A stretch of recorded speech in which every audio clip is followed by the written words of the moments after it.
Good morning, everybody. This is Greg Wadley with CTC and Associates. I'm the administrator for the Clear Roads program. Today we're here for the final webinar for the project 1501, Synthesis of Material Application Methodologies for Winter Operations.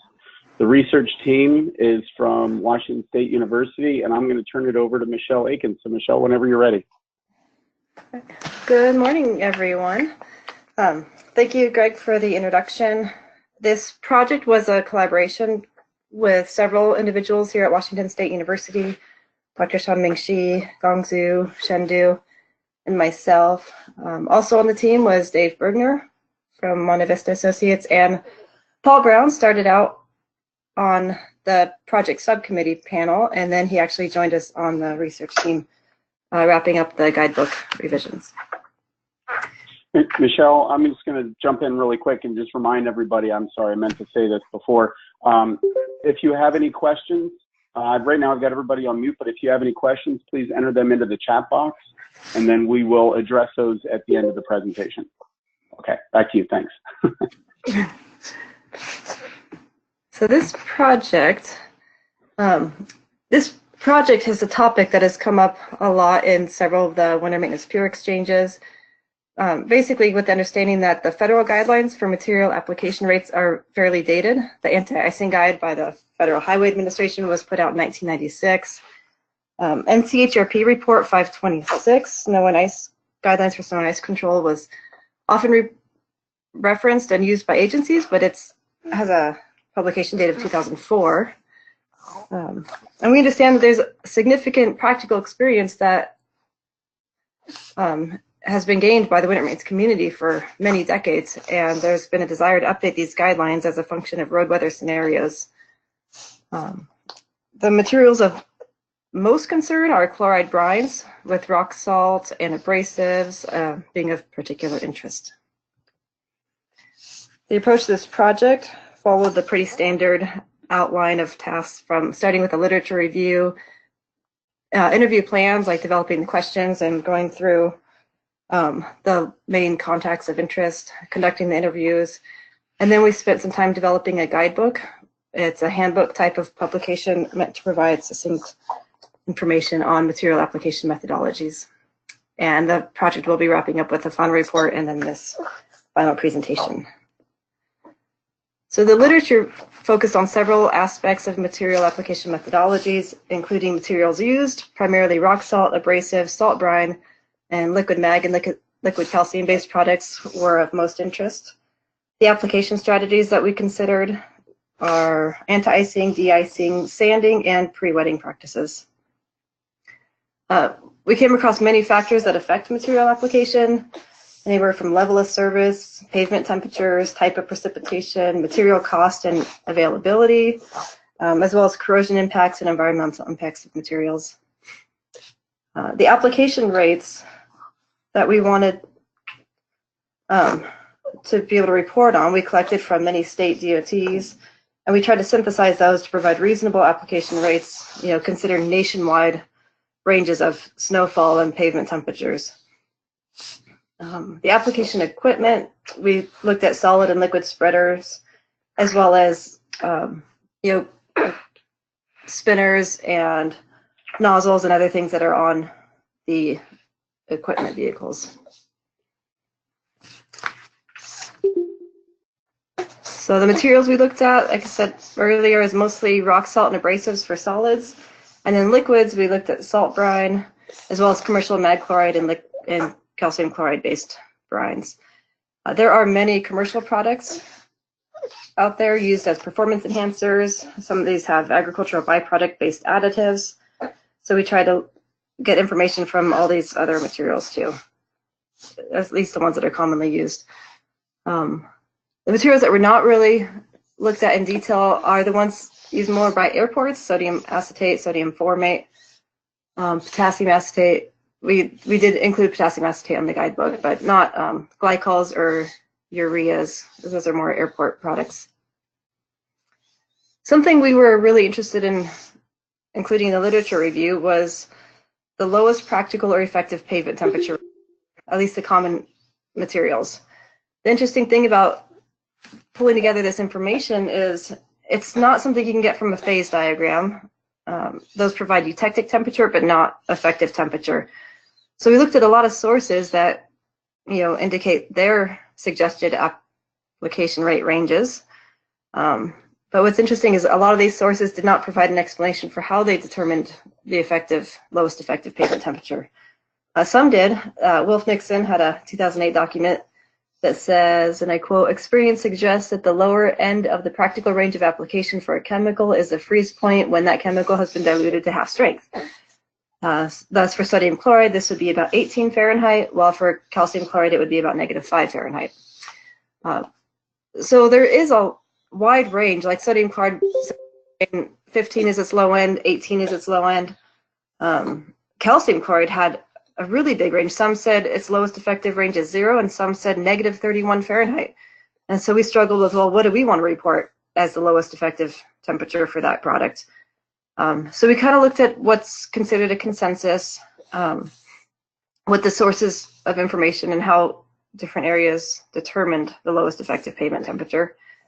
And we didn't want to just report an average or the most common, so we actually put in a narrow range in the guidebook.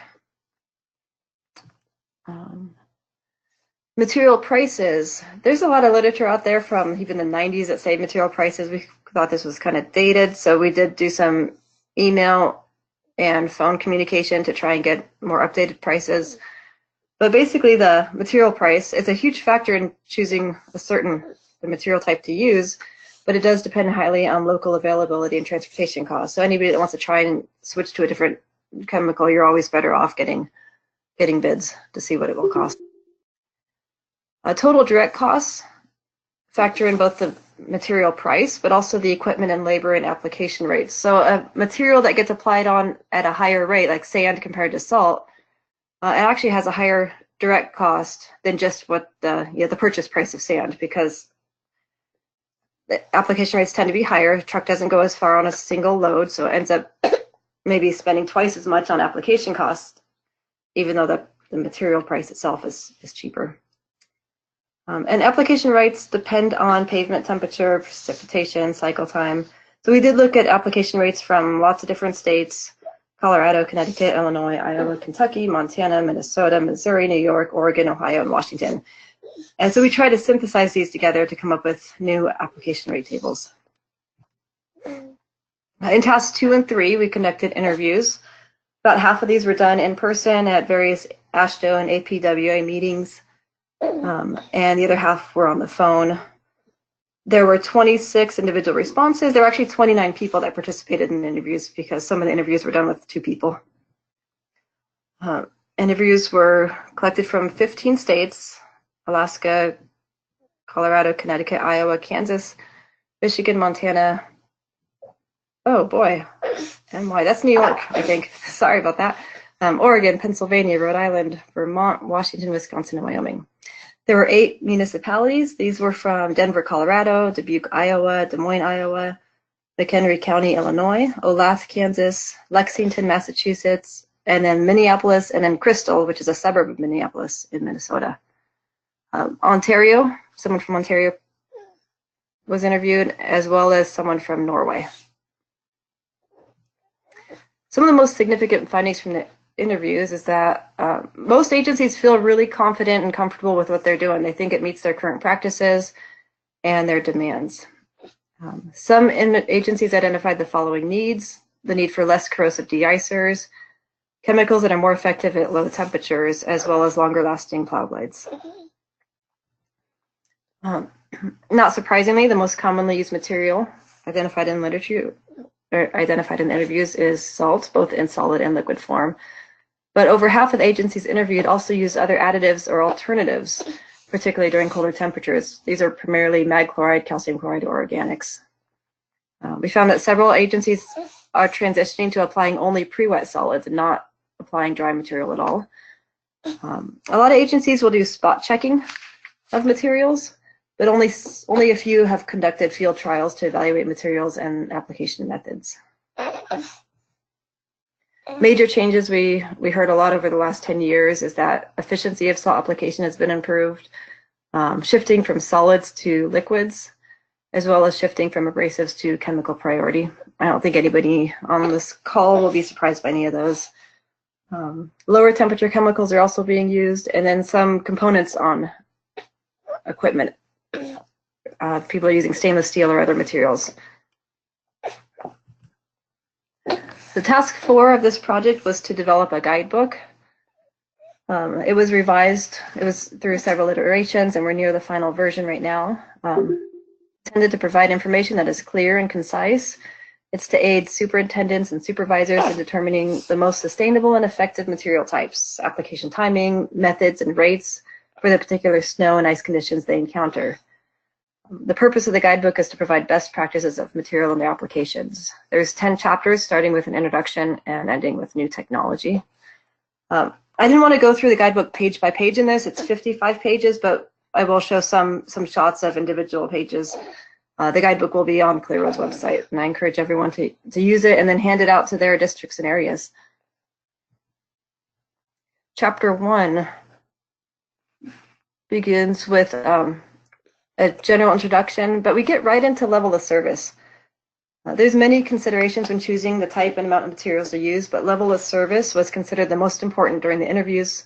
It was more important than cost and corrosion. It was tied directly to traffic, which is also a big consideration of which material to use. So we wanted to include a whole page on level of service, and we do point out that level of service, or roads with high level of service typically use more materials and equipment to achieve bare lanes. We found 2 different ways of defining level of service. One is defining your actions or level of effort that you put into keeping a road. Then the more preferred option is actually define results, or your target pavement conditions for different routes. But that's a little harder. Sometimes it's just easier to tell people what you're going to do. The second chapter is all about weather effects and road weather. It's really key to understand typical and extreme weather conditions for your locale. So this is a guidebook meant for nationwide implementation. So people will have to tailor some of it to what their extreme conditions are. The critical road weather parameters that affect material application rate are pavement temperature and precipitation type and intensity. Pavement temperature can be different than air temperature, and so it's important to be able to measure that and know what that is, and determining what material to use and how much to put on. Precipitation type and intensity has a big effect on dilution of chemical material application. So it's also important to understand forecast and actual snowfall rates. Here's a couple excerpts from the road weather chapter. There's a whole page on measuring pavement temperature. Different products are shown in pictures and some of the reasons for measuring pavement temperature. Chapter 3 is about materials, and this is a pretty big chapter. I'm going to show a few excerpts, but again, there's good information on every page in the guidebook. We cover solid salt, abrasives, and sand. We mentioned calcium magnesium acetate as well, even though it's not used nearly as much as salt. The deicing liquids we include are salt brine, calcium chloride brine, magnesium chloride brine, and potassium acetate. Again, there are other liquids out there. We mentioned we have a whole section on organics or agricultural byproducts. These are typically blended with salt brine. We also mentioned pre-wetted salt versus pre-wet abrasives versus dry application of these materials. What we do not include is sodium formate, sodium acetate, glycols. These are more used on airports. They didn't seem appropriate for a guide related to highway applications. So here's a few pages on solid materials. The abrasive section goes on. There's a few more bullets on the next page. So if you notice the lowest effective pavement temperature, we mentioned 15 to 18 because it's kind of debatable. Some people switch to other chemicals at maybe 20 Fahrenheit, and others will use salt even at 5 degrees Fahrenheit because it's, and they might, if they don't experience 5 degrees Fahrenheit that often, they might just use salt and use more of it, or blend it with sand or abrasives. When we get to liquids is where we mention calcium and magnesium and some of the alternative chemicals. But But again, some of the liquids are not used at cold temperatures either, except as a pre-wetting agent. Pre-wetted and pre-treated solids are also shown. Pre-wetting at the spinner is the most common, but we also show that there are ways to treat stockpiles of material. Pre-wetting abrasive serves a different purpose than pre-wetting salt. Pre-wetting salt is done to reduce bounce and scatter, speed activation, and also to improve the performance of salt at lower temperatures. With pre-wet abrasives, you're just trying to coat the sand just enough to get it to stick and embed onto the road surface or onto the snow and ice surface.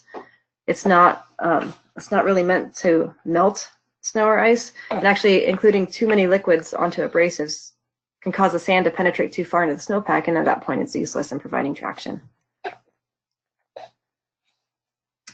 The application strategies are shown in Chapter 4. This includes anti-icing, de-icing, and sanding. We have an anti-icing flow chart as well as a list of do's and don'ts. There are several anti-icing flow charts out there. The one we included, I think, is from Pennsylvania, but there are others, and so we just wanted to show it as an example. In this chapter, we encourage the use of pre-wetted materials for all strategies. We also mentioned distributed or broadcast application versus windrow application. So here's an image of the first page of Chapter 4, as well as the next page, which talks about anti-icing, and then other pages talk about de-icing and pre-wetting. Chapter 5 shows application rates. We created 4 tables for light, moderate, and heavy snow, as well as freezing rain. Our cutoff values for light, moderate, and heavy were less than an inch, 1 to 2 inches, and more than 2 inches. And these are things that need to be taken into consideration at local regions. Some areas might say heavy snow for them is 4 inches per hour, or other areas only get light snow and they don't even get heavy snow at 2 inches an hour, and heavy to them might be over an inch an hour. So these tables should be used by looking at what we say the snowfall rate is and pavement temperature. We have application rates for the most common liquids, sodium, mag, and calcium brines. And there's different rates for dry versus pre-wet salt. What's not indicated is the liquid used for pre-wetting salt. And so that's something that actually needs to be figured out with additional research. What is the most appropriate application rate if you're using an alternative liquid at lower temperatures versus salt brine to pre-wet salt? The rates do vary with pavement temperature and precipitation, but level of service is a big factor in whether to use the low end or the high end of the rates. The rates shown on the tables are as low as 20 gallons per lane mile for anti-icing at some temperatures, and as high as 90 gallons per lane mile. For solid salt, it starts as low as 100 pounds per lane mile and goes up to 500 pounds per lane mile, depending on storm type and pavement temperature. So the key to using these tables is realizing that they're just starting points and that rates have to be worked out. And they've worked for others, but they have to be worked out based on local conditions and priorities. We determine these rates by looking at rates from many other states and synthesizing together. I had a big spreadsheet looking at different pavement temperature and snowfall rates and what rates are used by different areas. Sorry, that's my baby. I have a 3-month-old that I'm trying to take care of right now because WSU declared a snow day. So this is the table 1. This is for the light snow application. See, there is a range within each of these scenarios of pavement temperature and type of product. The dry pavement condition is shown in the gray cells. And so rates with snow cover tend to be a little higher than if there's dry. We also don't recommend any dry products be applied to dry roads. And at this point, in this condition, we top out at 250 pounds per lane mile. And then as we proceed to a heavy snow application table, this goes up to 500 pounds per lane mile. Okay. Equipment is a 6th chapter in the guidebook. We have pictures of equipment for solid and liquid and pre-wet material application. There's blurbs in there about broadcast versus window application. There's pictures of spinners, chutes, and conveyors, but ClearRoads did a project a few years ago that developed a catalog of spreaders, and so we do reference this for more information about spreaders. These are the first 2 pages of that chapter. Talks about broadcast spreading, and it shows a V-box spreader. Other ones are tailgates, and there's other pictures in there. Chapter 7 is about maintenance and calibration. We have a list of basic maintenance that should be conducted both pre-season and during the season. And then there's some good information about calibration, as well as links to other sources. It has worksheets and videos. The benefits of calibration are highlighted. It's something that people might not want to do, but it's a huge factor in more efficient material application. Storage and handling of materials is presented in Chapter 8. Different storage options, but basically there's a lot of regulations that say when you have to cover sand, like depending on how much salt is mixed in, and how high the walls of a salt storage shed should be. And so it's always important to check with regulatory requirements. These are the first 2 pages of Chapter 7 and Chapter 8, respectively. Chapter 9 of the guidebook is about minimizing risk, being aware of environmental impacts of materials, how to inform the public, and then training. These are all keys to sustainable use of materials.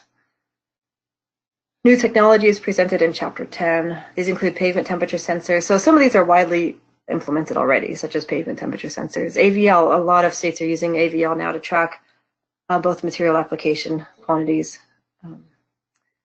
Sophisticated spreader controls, friction sensors. A lot of states are using some optical friction sensors, both on RWIS towers or on plow trucks. Salinity sensors are expected to hit the market. They're still in development, but they could be a big factor in future material use, being able to measure how much residual salt might be on the road and adjusting any reapplication based on that information. So here's an image of the first 2 pages of each of those chapters. Throughout the guidebook, there are 1-page operator handouts, we call them. Real succinct, basic information on road weather, why to measure pavement temperature, where to get forecast information, general information about liquids versus solids versus pre-wetting. The strategies has anti-icing do's and don'ts, as well as information about pre-wetting, de-icing, sanding.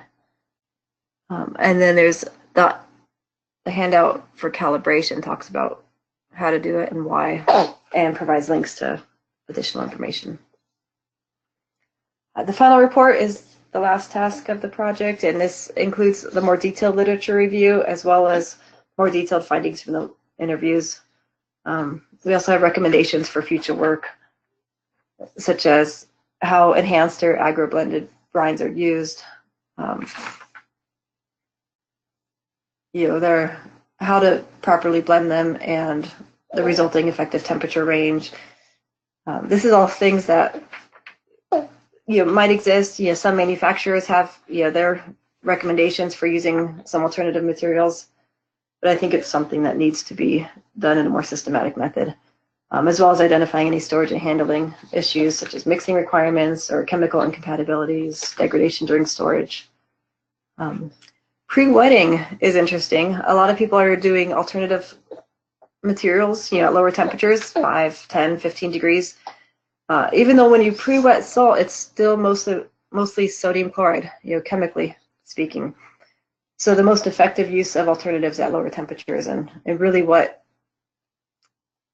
how well they work should be studied. Also, the use of salt in combination with abrasives. Some areas are still doing 50-50 blends of salt sand. This is not really a good idea unless the application rates are really kept in check. Otherwise, you're just adding too much sand to your salt. You're ruining your salt or you're ruining your sand. The salt can cause the sand to melt too far below the snowpack. Particle size is something that hasn't really been studied in a systematic method. And particle size of both the salt and the sand has a huge effect on performance. And yet it's hard to know we know that anecdotally, but there's not a good source of information out there for its very specific cause and effect. So that should be studied too. The references on these 2 pages are the sources of information for the lowest effective pavement temperature for different products. So we want to thank Greg Wadley for all of his coordination and communications, and then all the people that participated in the interviews provided really good information. We couldn't have done this guidebook without all of your help. So, are there any questions? All right, thanks, Melissa, or Michelle, I'm sorry. So I was looking in the chat box and we didn't actually receive any. So I think maybe what I'll do is I'll just open it up here really quick, unmute everybody and see if anybody's got any questions, and then we'll go ahead and close it out. Oops, there we go. All right, so everybody is unmuted. So if you have a question, feel free to jump in. Hey, Greg, this is Rusty in California. Don't have a real question, just a comment. Excellent job. I love the charts. You did a nice work. Really good job. Thank you. Oh, thanks. We hope you find that guidebook handy. All right. Anybody else? This is Al Johnson. Yeah. This might be more for Greg. When do we think we're going to see this? I don't know if you call it published or whatever for us to use. The reason I ask is because this directly is linked to one of the next proposals I'm working on, and I think I need the information that is here in our next one that we're having a meeting tomorrow on. Right, yeah, Greg? no, we can. I can provide the actual published the guidebook and final report won't go up until we call everything done. And right now the subcommittee is finishing up reviewing the guidebook and starting on reviewing the final report. But what I'll do is it's okay to provide you with a draft version right now, just so that you can look at it for your meeting, for the meeting tomorrow. And then we'll actually put up the final version probably, I would think, by the end of the month, and the final report around that time too. So, and then I'll send out a notice to all of Clear Roads TAC and the Snow and Ice Listserv to let everybody know that the products are up on the website and people can start to use them. Thank you. Do me a favor and send me an email so that I can respond to it with this draft guidebook so I don't forget. Okay, I thanks. can give you a version, Greg, with a draft watermark or something to kind of That would be emphasize. fine, yes. This. Thank you. Anybody else have a question?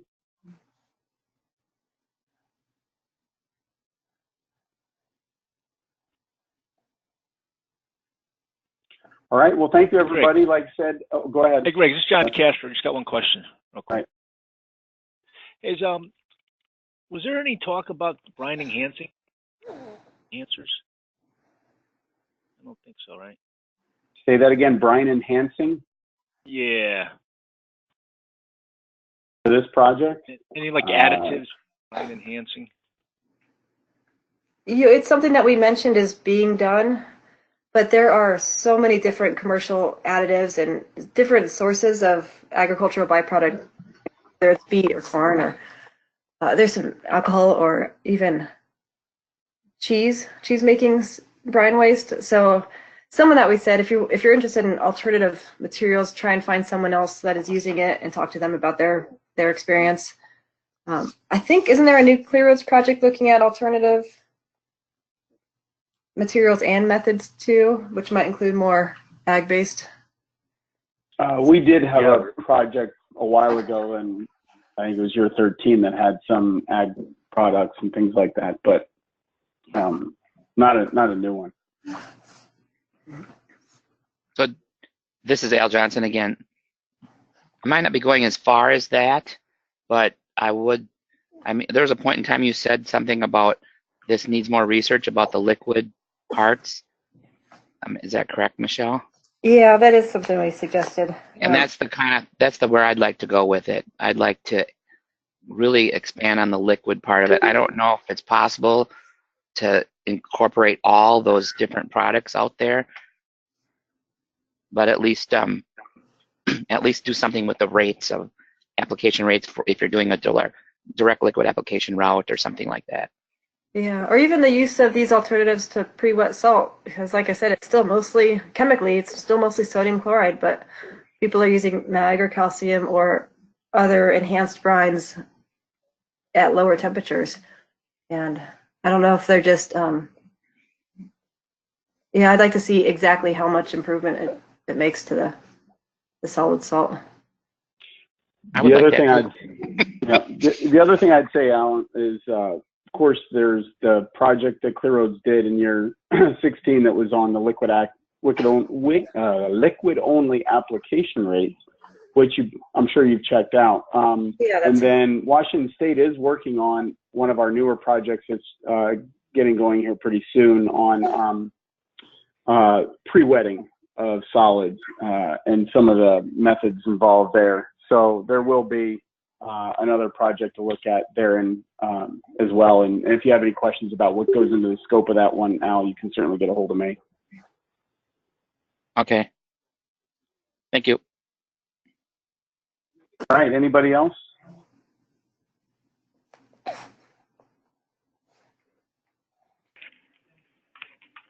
All right, hearing nothing, I want to thank everybody for your time. And like I said, we'll get this posted up on the website real soon and you can visit it at your leisure. Everyone have a great rest of your day and take care and stay warm.